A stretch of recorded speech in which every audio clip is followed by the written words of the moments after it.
Estamos aqui em mais um podcast da Alê. Estou aqui hoje com a Ellen de Oliveira. A Ellen é advogada, musicista e pré-candidata a deputada estadual pelo Republicanos. Ellen, conta um pouquinho para nós sobre você. Olá, Alê! Olá a todos que estão nos assistindo. Bom, eu tenho 28 anos, sou nascida aqui em Londrina. Eu sou advogada, formada pela UEL. Sou também cantora e violinista, trabalho com a música já há 15 anos, tocando em eventos, dando aula.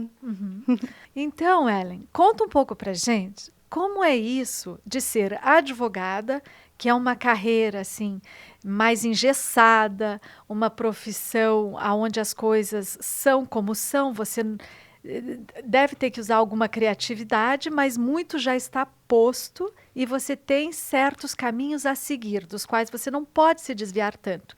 E ao mesmo tempo, você é musicista, ou seja, né, onde a criatividade vem, onde os caminhos não são claros, é todo um universo tão diferente um do outro. Como é no seu dia a dia trabalhar com essas duas questões? Porque você é atuante nas duas, né? Sim. Bom, é realmente um ponto muito interessante esse que você traz. O que veio primeiro foi a música, né? Eu comecei a estudar violino aos 8 anos de idade. Então, a minha formação musical, ela é anterior, né, ao direito. E sim, a música ela é muito mais leve, muito mais solta. Eu venho de uma formação pelo método Suzuki, que trabalha muito o violino de uma forma mais lúdica. Então, realmente tem esse lado mais aberto à criatividade. Porém, nós estamos falando do violino, né? E o violino é um instrumento que exige muito método, né? Ele é um instrumento metódico, é também um instrumento que exige um desenvolvimento racional, porque você precisa ler partitura, né? Desde o início, assim, né? Então, ele não é tão solto assim. Então, ao mesmo tempo que a música tem esse lado, pela formação no violino, eu já fui desenvolvendo esse lado mais racional, esse lado mais certinho, né? De estar no compasso, de respeitar as notas, a afinação. Bem legal. A música, você primeiro se desenvolveu na música, Sim. depois que quis estudar direito. É. Era um sonho ou foi uma inspiração? Foi alguém? Como foi que você escolheu direito? Você falou, eu senti. Foi uma inspiração e não de alguém, né? Eu não tenho ninguém na família, nem da música e nem do direito. De nenhum. Eu sou a primeira ali de tudo. Mas no ensino médio, na escola, né, ali estudando, eu comecei a aprender um pouco mais de sociologia, de filosofia e me identificar mais com esse lado, né, de geopolítica. E ali, pensando, então, os cursos possíveis, eu encontrei no direito algo que fazia mais sentido para mim, né, que estava mais relacionado à justiça em si, né. Então, era, assim, né, na minha época, no meu ideal, digamos, né, uma carreira promissora, né, embora seja na verdade, assim, muito desafiador se desenvolver enquanto advogada autônoma, sem uma tradição familiar, né? Enfim, depois podemos falar sobre isso, mas, assim, é um grande desafio. Mas eu tinha essa ideia, então, de que era uma carreira mais promissora também, dentre as possibilidades. Então, eu decidi fazer direito. E a música, você chegou a fazer alguma formação mais específica na música ou não? Você chegou a começar a ir para a vida profissional com a música e daí resolveu fazer a faculdade de Direito ou a faculdade de Direito foi teu primeiro vestibular? Não, eu comecei com a música. É que, assim, o estudo do instrumento, ele leva bastante tempo, né? E é muito específico. Então, eu passei por algumas escolas, professores, participei de vários festivais de música aqui em Londrina, né? Então, com professores de fora do Brasil, né? E depois aos 13 anos eu comecei a dar aula de violino e a tocar em eventos. Então, foi o meu primeiro trabalho. Foi ali que eu comecei e foi me desenvolvendo nisso. Aí, aos 16, eu fui fazer um estágio na Caixa Econômica Federal. Um estágio Era um cargo estágio na Caixa Econômica Federal. Então, assim, era para você aprender mais ou menos como é que funciona o banco, né? O trabalho ali. E eu acho que talvez isso já tenha introduzido, na verdade, esse lado mais intelectual, de mexer com documento, com dossiês, né? De lidar com pessoas de uma outra forma, né? Que não musical. São bem diferentes, assim, Bem diferentes. E a gente sabe que a música, igual a meditação, ela altera as ondas cerebrais, né? É como se a gente entrasse, assim, num estado de consciência diferente. Quando você está nos teus momentos, assim, mais estressantes e tudo isso, você usa disso como uma ferramenta consciente? Com certeza, uso. E é muito gostoso, assim, porque não só em momentos de estresse, mas até de alegria, assim. Eu, por exemplo, eu estou muito feliz, estou muito animada, eu tenho vontade de pegar o violino e tocar, assim, e sentir, e deixar fluir, né, essas ondas sonoras, assim, né, de acordo com a energia que eu estou vibrando naquele momento. Assim como quando eu estou estressada, é uma forma de eu dar vazão a isso, né, de colocar isso para fora. Enfim, é realmente isso que você está falando. Então, a música, ela toca a nossa alma, né? E o fazer música é uma forma da gente expressar a nossa própria essência, aquilo que a gente está sentindo, as nossas emoções. Então, eu uso isso, assim, de forma bem consciente, né? A princípio, não, né? Quando criança, eu não entendia isso. Mas depois eu fui entendendo, então eu usava, assim, com o propósito disso mesmo, né? Eu tô precisando de música agora, então vou tocar. E uma outra experiência muito interessante é que eu toco numa orquestra, né? E aí o tocar em grupo Nossa, e essa terapia, ela Potencializada, será? Potencializada, perfeitamente, isso. Então, cresce. é maravilhoso. Aí, toda semana a gente tinha ensaio, então era assim, toda semana uma sessão de terapia, fazendo música ali junto com aquelas pessoas e vibrando aquelas notas, era incrível. É muito legal isso que você trouxe, que você disse, porque eu acredito muito que nós estamos aqui para nos relacionarmos e para convivermos com outras pessoas. Sim. Eu acho que eu acredito em Deus, né? Óbvio, todo mundo sabe. Mas então Deus colocou a gente aqui para nos desenvolvermos. Mas quando a gente diz isso, para mim está implícito que esse se desenvolver é na relação com o outro. E eu achei extraordinário que você disse isso, porque a gente sabe que a música por si só já altera o nosso estado de consciência, muda a frequência das ondas cerebrais e nos traz um estado de espírito muito grande, muito bom. Mas você disse especificamente, eu toco na banda. E quando eu toco na banda ou na orquestra, quando eu estou junto com outras pessoas, isso tudo cresce ainda mais. Então você vê, e eu escuto isso muito. E isso fundamenta o que eu acredito mesmo, sabe? Que você vê que quando a gente consegue nos unirmos com outras pessoas, tudo se potencializa, tudo cresce. O sentimento mesmo, o sentido de estar aqui é de conseguir junto com os outros fazer algo muito melhor. Né? Exato. E legal que você trouxe isso, que sente isso mesmo na prática, assim, no dia a dia, né? Agora me diz uma coisa, hoje você mais está no universo da música ou mais no universo da advocacia? Ou você leva os dois meio juntos? Olha, eu levo os dois meio juntos, mas o que acontece na prática é que, assim, o que é mais rentável na minha vida é a música. Porque eu já estou no mercado musical há 15 anos, há mais tempo, né? Eu me formei em Direito em 2017, estou me construindo como uma advogada autônoma, 2 anos de pandemia. Então, assim, leva um tempo, é uma construção que leva tempo, né?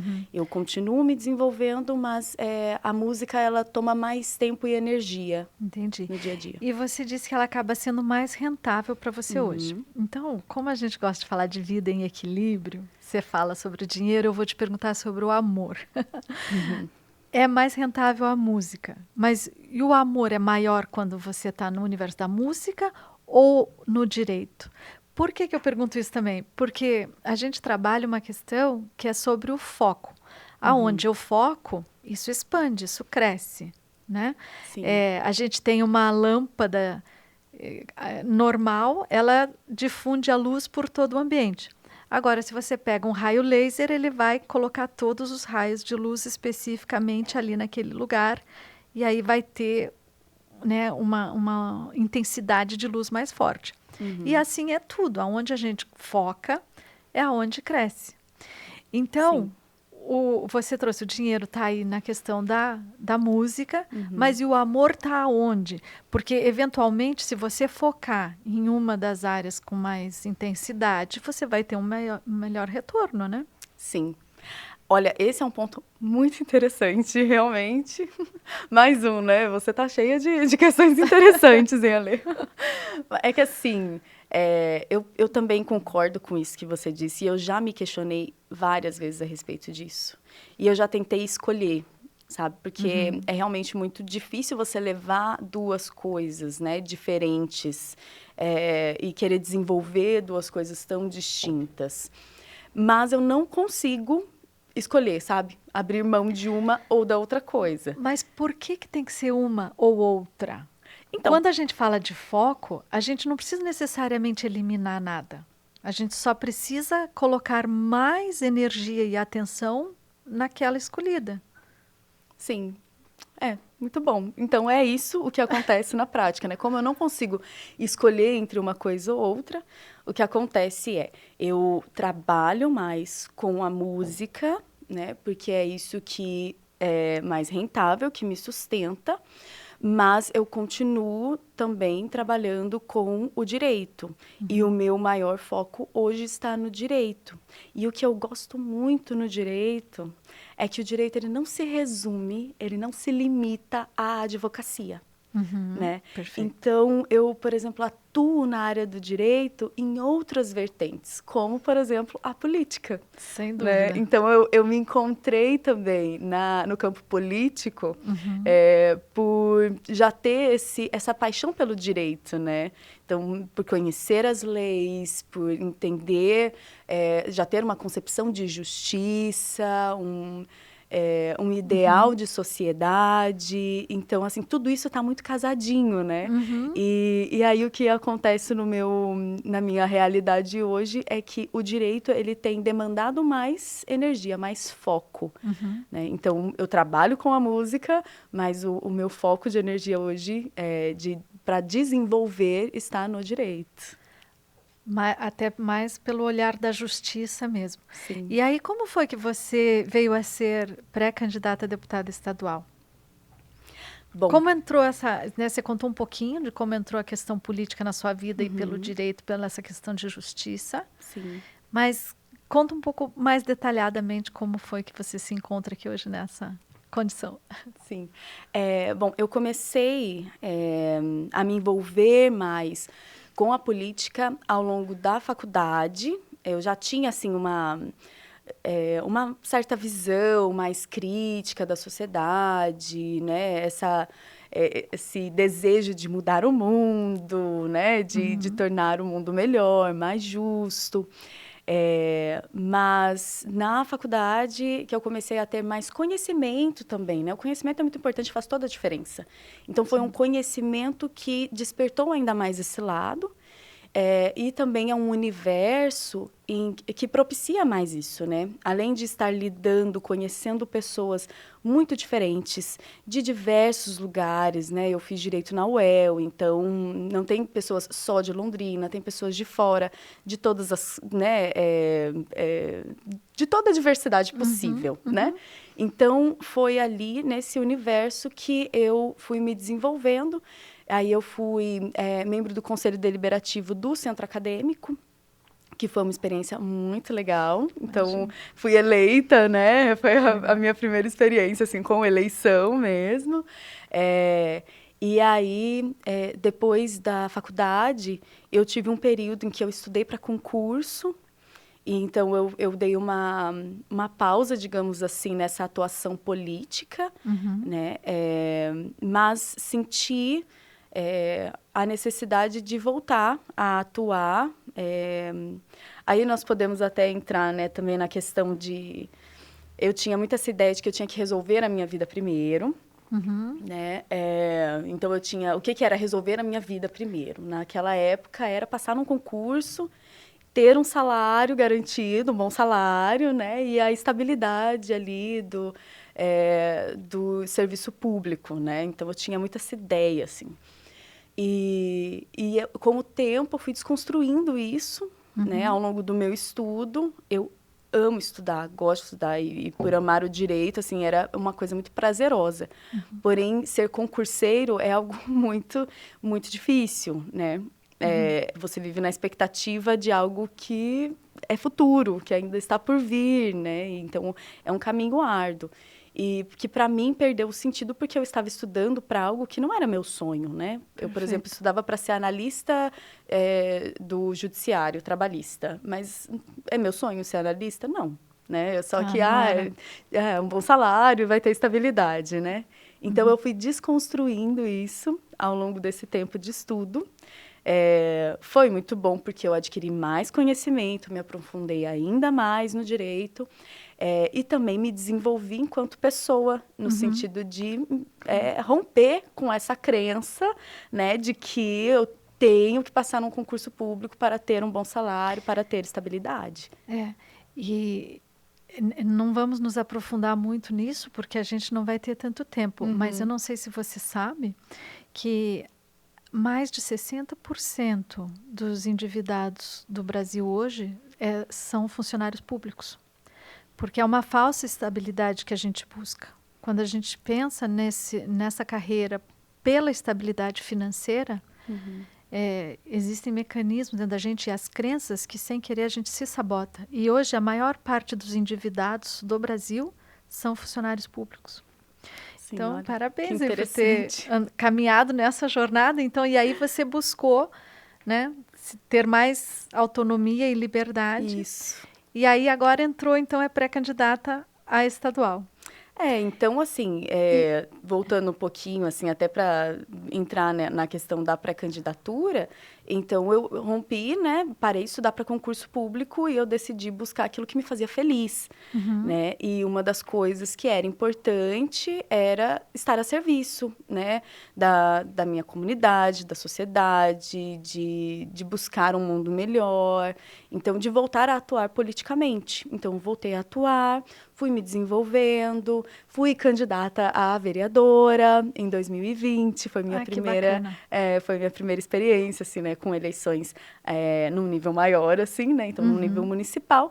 E então, esse ano, fui convidada a me candidatar a deputada estadual. E por acreditar na política, por entender a importância da representatividade feminina na política, né? Eu digo que é um convite irrecusável.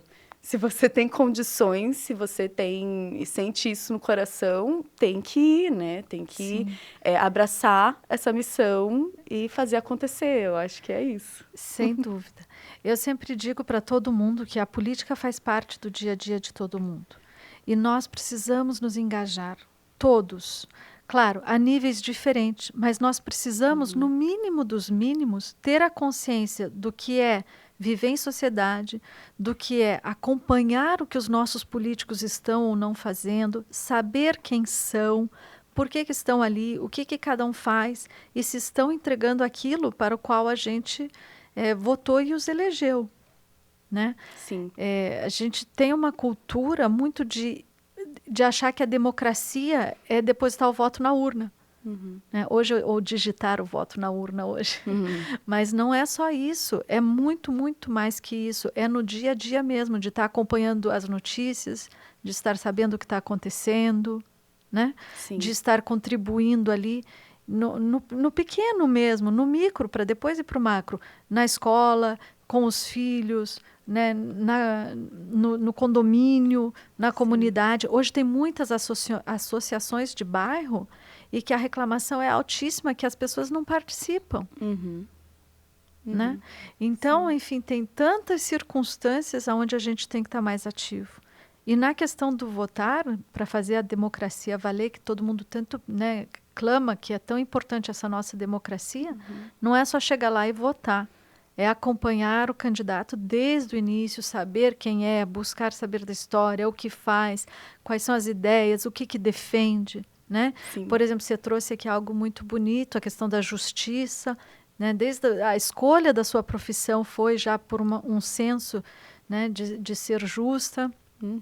A música também é algo que vem, né, e ajuda você a ter outros olhares, a abrir mais a mente. Então, isso é muito importante as pessoas acompanharem desde o início e depois que vota, continuar acompanhando os políticos em quem votaram para que a gente, para ver, né, se estão entregando aquilo pelo qual se disseram que ia fazer, né, se estão fazendo o que se dispuseram. E me diga uma coisa, então, para a gente ir fechando. Você vai mais como musicista ou mais como advogada ou vai mesclar como essas pautas aí? Porque aqui em Londrina nós temos uma questão cultural bem forte, bem bonita, um tanto abandonada também, né? Sim. Bom, eu pretendo colocar tanto o direito quanto a cultura, né? Porque quando a gente se coloca para a política, a gente coloca tudo que a gente é, né? Todo o nosso ser, a nossa história. Então, para mim, eu entendo a importância da cultura, né? Tanto para a sociedade, mas também por ter esta vivência mesmo, né? Eu comecei a estudar violino num projeto sociocultural, então a cultura, não só pela música, mas pelo teatro, pela arte, ela